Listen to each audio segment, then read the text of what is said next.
غسل خانه کې یعنی چې کوم ځای کې بنده لامبي او الته کې کموډ نی لګېدلې د او د سمات د پاره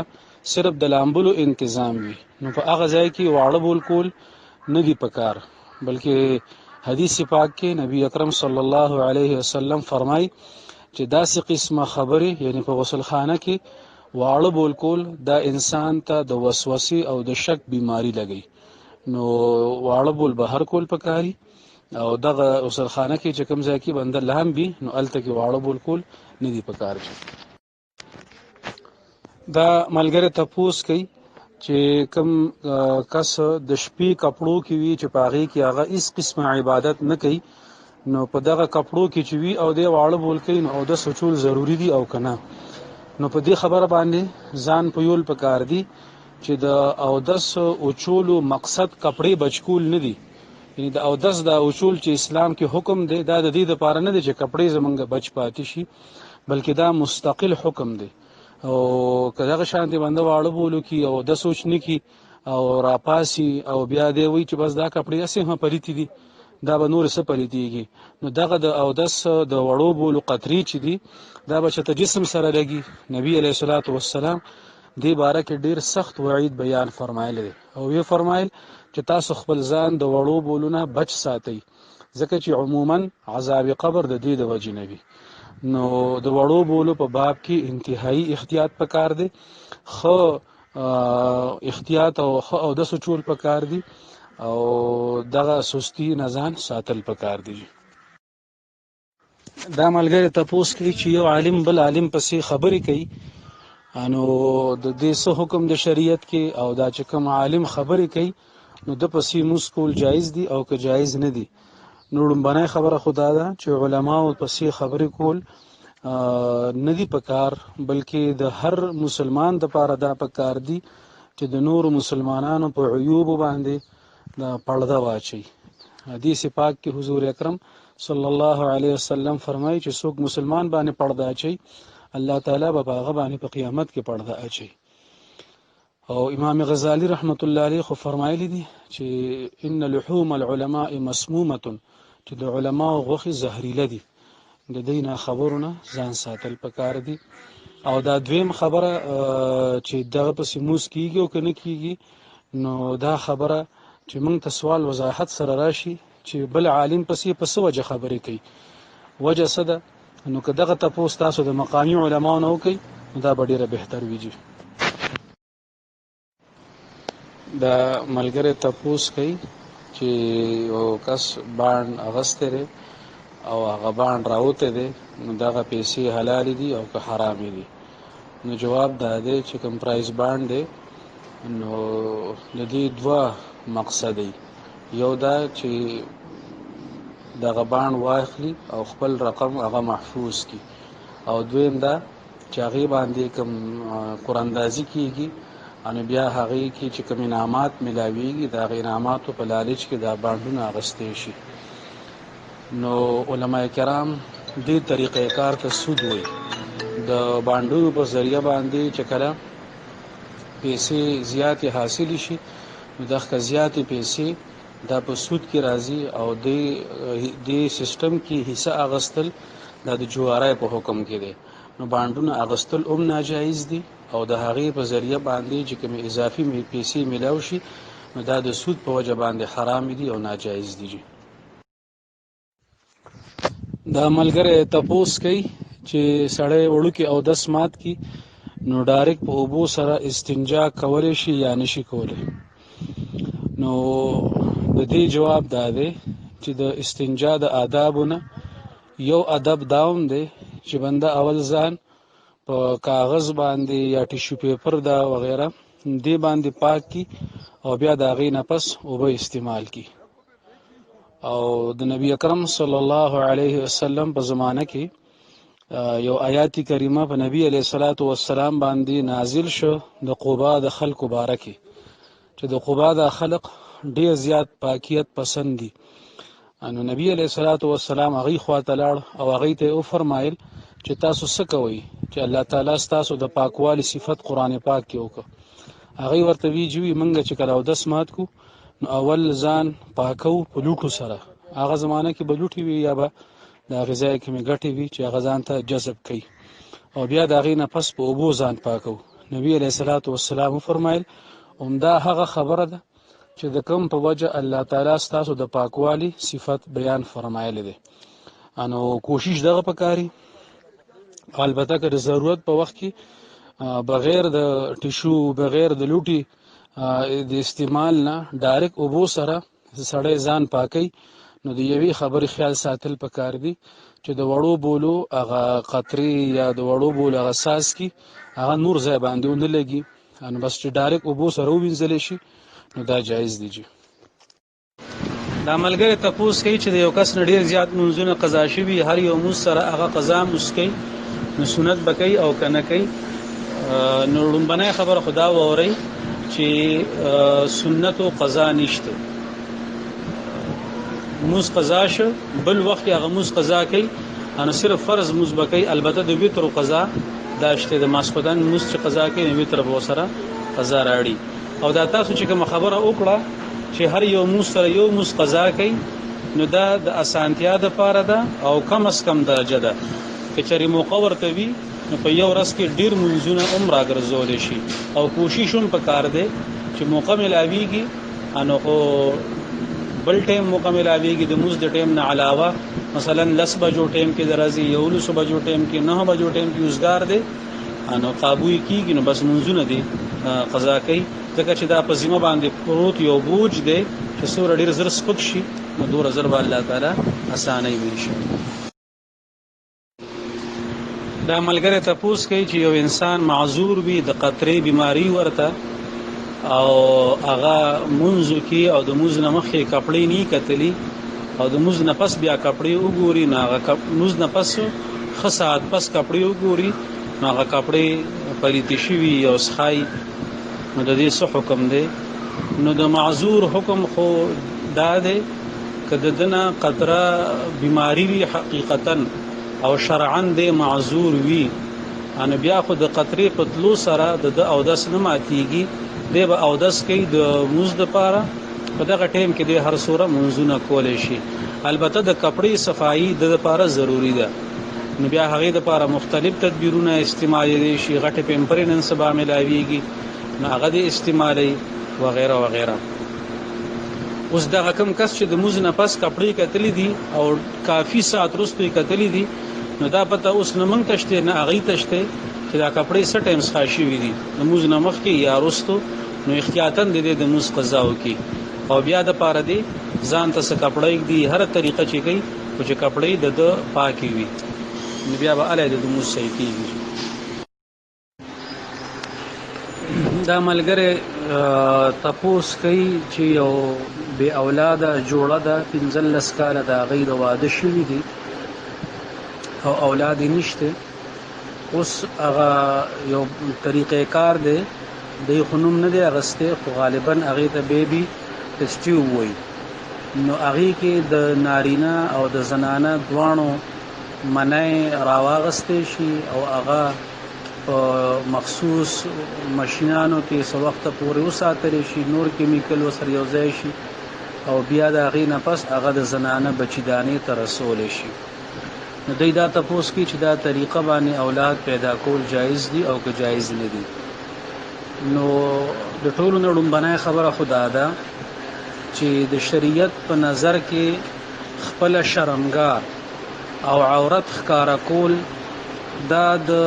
انتهایی درجې مجبورۍ نه بغیر جایز نه دي چې یا داسې خطرناکه بیماری وي که ډاکټر ته خپل د پړدې ځای نه ښکاره کوي نو د مرګ خطره ده یا د یو اندام د ضایع کېدو خطره ده نو داسې قسم صورت حال کې خو ډاکټر ته د پړدې ځای ښکاره کول جایز دي خو لیکن که څه شدید ضرورت نه وي نو بیا د ډاکټر ته شرمګاه ښکاره کول دا حرام دي. نبی اکرم صلی الله علیه وسلم په داسې دواړو کسانو باندې لعنت لېږلی دی چې هغه یو خپل عورت ښکاره کوي او بل ورته ګوري. اوس راځو ستاسو جواب له. دا بیبي ټیسټ ټیوب د دې مختلف صورتونه دي او دا غي مختلف حکمونه دي. خو چون کې دلته کې سوال کې تاسو د یو صورت تپوس کړی دی او هغه دا چې منی د نارینه د خاوند او بل طرف ته د خزي منی ده. نو ظاهره خبره ده چې دا دوه منای مکس کول شي او د خزي بچیدانی ته رسول شي، نو دغه خزه به خپل شرمګاه یا نارینه ډاکټر تخکاره کوي یا بزنانه ډاکټر تخکاره کوي. او علما او فقها لیکي چې د اولاد دا مسله دا یو داسې ضرورت نه دی چې دا اولاد پیدا کول خامخا غني فرض دی یا واجب دی چې خامخا انسان په دې مکلف دی چې په هر طریقه باندې غني تبا اولاد پیدا کې. دا د الله تعالی تر طرف نه په انسان باندې فرض نه دی. انسان باندې صرف جائز اسباب اختیارول دي چې هغه نکاح ده، هغه واده ده او هغه د خزي او د خاون په خپل میاس کې کورواله ده، دې الله تعالی اجازت ورکړه ده. باقی ناجایزه طریقه اختیارول چې پاغي کې عورت ښکارا کول دي دا ناجایز دي. او په دې طریقه باندې اولاد حاصلول په دې وجه ناجایز دي چې په دې کې به زنانه کم از کم زنانه بخپل د پردی ځای یو نارینه یا یو زنانه ډاکټر ته ښکارا کوي او دا ناجایز دي. باوجود د دې چې چره یو سړی دا یا یو جوړی دا کار وکړو نو ګناهګار دي او اولاد به د اولاد وي، نسب به هم د دې نه ثابتېږي او میراث به هم د دې نه وړيږي. ایک ساتھی پوچھ رہا ہے کہ زیر ناب بالوں کے کاٹنے کی مدت کتنی ہے؟ تو سنن نسائی کتاب الطہارہ جو حدیث کی 6 مستند ترین کتابوں میں ایک بڑی کتاب ہے، اس میں انس رضی اللہ تعالی عنہ سے روایت ہے کہ حضور اکرم صلی اللہ علیہ وسلم نے ہمارے لیے زیر ناب بالوں کے کاٹنے کی آخری مدت 40 دن مقرر کی تھی اور فرمایا تھا کہ 40 دن سے بعد 40 دن کے اندر بال کاٹنے چاہیے، اس سے آگے بال نہیں چھوڑنے چاہیے. تو یہ تو خیر آخری حد ہے.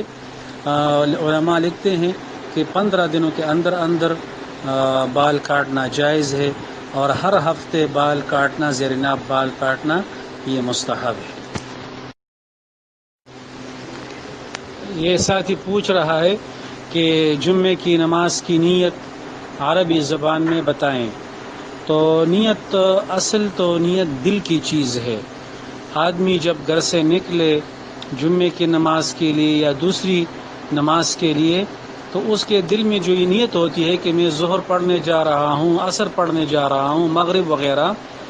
تو مسجد میں بھی جاتا ہے، وضو کرتا ہے، پھر باجماعت نماز کے لیے کھڑا ہوتا ہے یا اگر باجماعت نہ ہو تو اکیلے نماز کے لیے کھڑا ہوتا ہے. تو یہی اصل نیت یہ ہے. باقی الفاظ کی جو دہرائی ہم کرتے ہیں علماء اس کو مستحب لکھتے ہیں. اس کے لیے کوئی خاص الفاظ نہیں ہے. آدمی کو جو بھی الفاظ آسانی سے میسر ہو عربی میں، پشتو میں، اردو میں تو وہ پڑھنے چاہیے. اور اگر وہ نہ بھی پڑھے دل کے اندر بھی نیت کافی ہے. دا ملګری تپوس کوي چې په جمعات کې د جنازې اعلان جایز دی او که جایز نه دی. نو په جمعات کې د جنازې اعلان دا جایز دی. حضور اکرم صلی الله علیه وسلم چې کله نجاشی بادشاہ وفات شو په حبشه کې مسلمانو، نبی علیہ الصلوۃ والسلام دا هغه د مرګ اعلان صحابو ته په جمعات کې کړو. دغه شانتي یو جهاد کې نبی علیہ الصلوۃ والسلام سے صحابه لري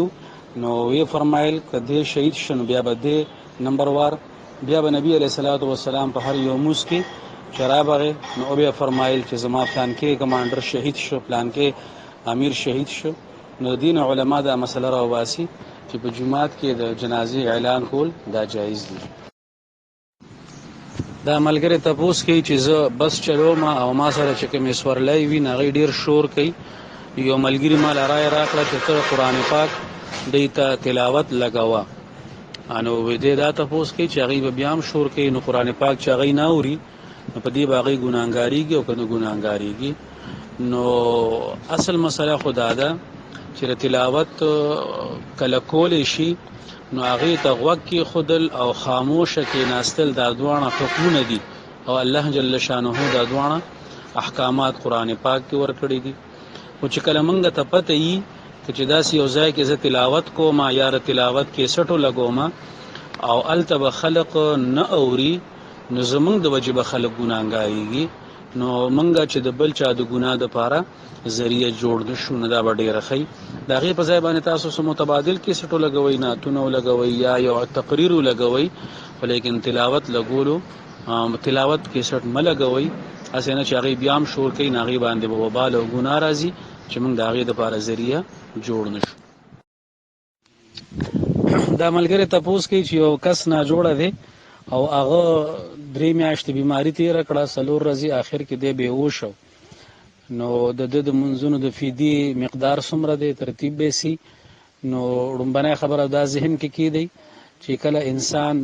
بیمار وي نو د باندې موس فرض وي، علای په موس فرض وي چې کله د موس طاقت لري په ولاړه باندې پناسته باندې یا پملاسته باندې چې دغه طاقت پکې وي پملاسته د موس کولې شي او د موس اونکي نو دغه منځونه د په ذمہ باندې پراته دي. او چې کله بیهوش شي انو بیهوش کې خداغه هوش نشته د الله تعالی حکم ورته متوجی نه وي او چې بیهوشي د 5 منځونو نسیوا شي هغه منځونه بیا دته معاف شي. نو چې د سلور ورځې کم 3 میاشتې د بیماری تیر کړې ده نو دغه منځونو حساب طریقه ده چې د یو مسفیدیا هغه 2 کیلو غنم دي، نو چې په دې وخت کې مونږه 2 کیلو غنمو درمیاني بلکې لږ کم قیمتونو لګو 2000 روپے باندې من،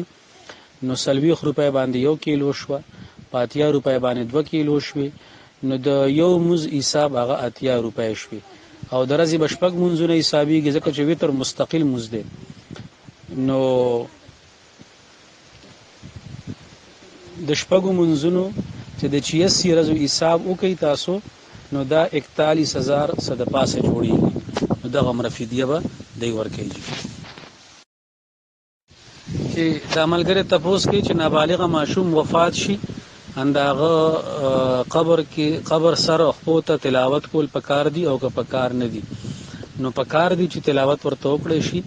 اگر چې هغه معصوم دی بے ګناه دی او د درجاتو د بلندو د اوچتېدو د پاره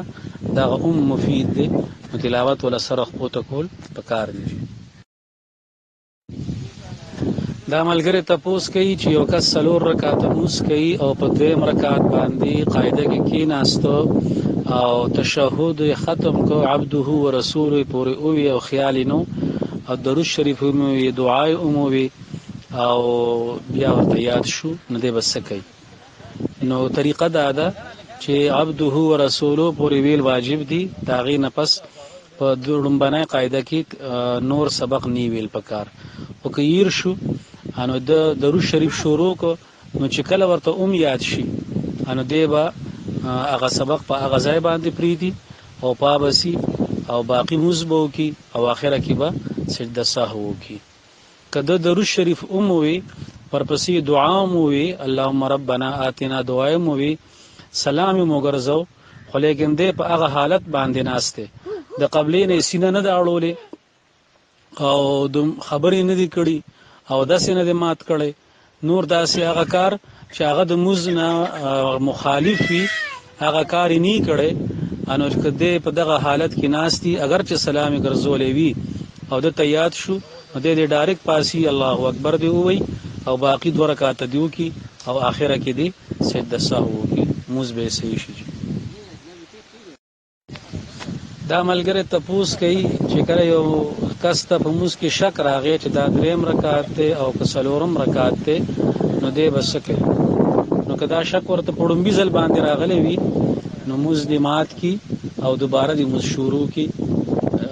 دا ډومبنه طریقه شو. او کده ته شک بار راځي او هر وخت موز ماتول د تګرانی دوباره سر نه شروع کول ورته تګرانی ان بیا طریقه دا ده چې د کم طرف ته یقین وي نو هغه باندې عملو کی کډیر خیال داو چې دا 3 رکعات ما کړی دي نو په 3 رکعاتو دی روان شي او که ډیر خیال داو چې ما 4 رکعاته کړی دي نو په هغه طریقه دی روان شي. او که یو طرف ته یې غالب ګمان نه جوړیږي نو بیا چې کم مقدار دی نو په هغې د عمل شروع کی. مثلا د ته شک شوی دی چې ما 3 که 4 رکعاته کړی دي نو په 3 رکعاته خو یقیني دي، اصل شک په دې 4م رکعت کې دی نو دی په 3 رکعاتو باندې خپل لمونځ روان وساتي. دا ملګری تپوس کوي د تعویذ باره کې بلکې د ساخ باره کې چې ساخت وکړی شي نو بعضی حضرات هغه په بالپن باندې لیکي، بعضی پروټوسټیډ ورکوي چې هغه اوبو کې واچول شي نو هغې سره هغه تحریر نه میټاویږي، او بعضی حضرات په پن باندې سیای والا پن باندې لیکل کوي هغې سره هغه تحریر په اوبو کې حل شي. نو کم یو صحیح دی؟ نو دا د هر یو عامل خپل یو طریقې کار دی چې هغې طریقې کار مطابق خپل عملیات کوي. تاسو د خواجه خان محمد صاحب رحمت الله علیه ذکر وکړو، نو هغه ډېره لویه هستي وه، ډېر لوی بزرګ شخصیت و. نو د هغې دغه طریقې کار و چې پروټوسټیډ په صورت کې به ساخ ورکو. نو دا هم صحیح ده که یو سړی په پن باندې ولیکي نو دا هم صحیح ده. د اوبو سره فقط ټچ کېدل هم صحیح دي، او که هغه تحریر میټاو شي نو هم صحیح دي. دا ملګری دویم تپوس کوي چې تعویذ د بیودسای په حالت کې د دې څه حکم دی، د دې اچول او د دې غاړې ته ځوړندول وغیره. نو دا حکم به موږ لږ غونتې عام کو. بیودسه به وي، جنابت باله به وي، که زنانه تعویذ په غاړه باندې اچولی هغه مختلف مرحلو نه تیریږي، په هغې کې یو د هغې هغه ماهواري هم ده د میاشتې. نو دا ټول به په یو حکم کې راځي چې کوم یو تعویذ کې قرآني آیات نه وي لیکلی شوي نو هغې کې خو مسله نشته. مسله د هغې تعویذ ده چې کوم کې قرآني آیات لیکلی شوي. نو چې قرآني آیات لیکلی شوي نو هغه تعویذ براه راست ټچ کول د بیودسه کس دپاره، د جنابت والا کس دپاره، او د حایزي یا نفاس والا ښځې دپاره دا جایز نه دي. البته که هغې تعویذ د پاسه بل کور چړاو کړی شي د پلاستیک یا د کاغذ یا د سرمنې څنګه چې زمونږ عرف دی نو بیا د هغې ټچ کول بغیر د اودس نه به هم جایز شي، ځکه چې میس کې غلاف راغی. نو د سرمنې یا د بل یو کاغذ چې کور واچولی شي د هغې نه پس د هغې بیودس ټچ کول او مسه کول دا جایز دي. دا ملګری تپوس کوي چې د منځونو کومه فدیه ده د هغې پیسې کوم ځای کې ورکول پکار دی. نو دا فدیه ورکول د مړي د طرف نه چې کله هغه وصیت کړی وي، پیسې پرېښودې وي، نو دا واجب دی. او د دې حکم د زکات د حکم په شانتې دی. څنګه چې د زکات پیسې هغه په غرباو باندې کېږي، په مستحق افرادو باندې کېږي، دغه شانتې دا به غریبانانو له ورکولی شي. جومات له نشي ورکولی، که مدرسې له ورکوي نو هغې ته به وضاحت کوي د مدرسې مشرانو ته چې دا د فدیې پیسې دي، نو بیا دغه پیسې هغې د طلباو په لنګر کې او په خوراک کې استعمالوي، او په دغه پیسو باندې د مدرسې د بلډینګ تعمیر چې دی هغه جایز نه دی. دا ملګری تپوس کوي چې د یو کس ګیره ده او هغه ګډه وډه ده، یعنې څه لنډه ده څه اوږده ده، نو دی دا ټوله ګیره یو سایز ته راوستی شي، برابر کولی شي. نو د موټي نه سیوا چې کوم ویښته دي هغه که اوږده دي نو هغه خو کمولی شي د موټي تر حده پورې، او د موټي نه کم ویښته هغه د ګیرې کټ کول ناجایز دي. دا ملګری تپوس کوي چې یوه ښځه وفات شوه او د هغې یو ورور دی او د هغې خاوند دی، نو د هغې ترکه او د هغې چې کوم د هغې نه څه پاتې شو نو دا به په چا باندې تقسیمیږي. نو که چېرې صرف خاوند وي او صرف روري وي، نور رشته داران بچي مور او پلار او نور رونه نه وي، نو بیا به د دغې پیسو چې کومه ترکه ده نو نیمه به خاوند ته میلاو شي او باقی نیمه به روړ ته ملاویږي.